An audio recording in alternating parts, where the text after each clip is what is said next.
This is a how-to video on how to use the Olympus Trip 35. The Olympus Trip 35 was a point-and-shoot camera designed by Olympus and was introduced to the market in 1967. It doesn't have any batteries and is fully mechanical. So for the first step, you're going to have to load up some film. As you can see on the left side of the camera, there's a little latch that you can lift to open the back of the camera.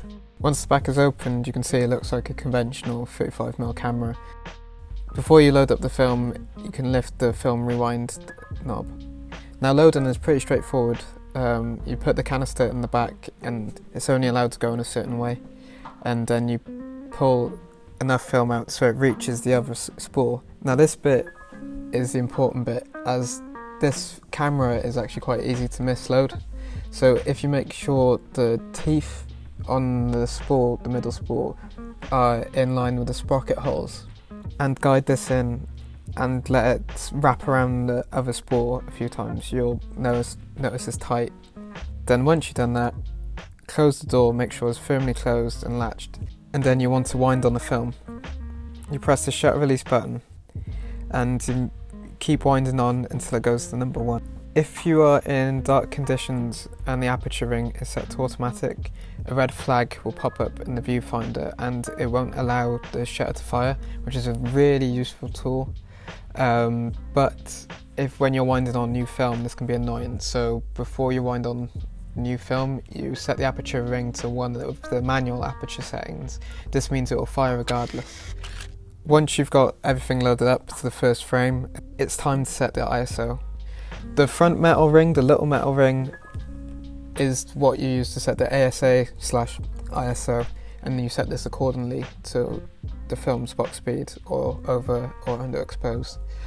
To focus before you're taking a frame, this is a zone focusing camera, so there are 4 different settings, and each image marked out on the focus ring has a corresponding distance, which can be seen on the flip side. To take a photo, all you have to do is simply wind on until you get to the corresponding frame and then hit the shutter release button, just like you would with a disposable camera. Once you've finished your roll of film, you flip the camera upside down and you push this little black button on the bottom. This disconnects one of the sprockets. Then you lift up the rewind lever and then you rewind it back. There's no way to tell when it's fully rewound into the spool, but if you lift the camera up to your ear, you can hear the film passing over the sprocket, and when it disconnects, obviously the sound will stop. But this is not a foolproof way, and there's a lot of times when I will rewind the film right back into the canister.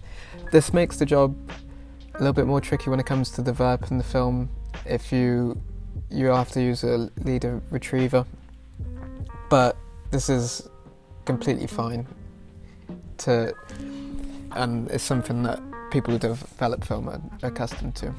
So if you're new to this, don't worry if the film's gone all the way back into the roll.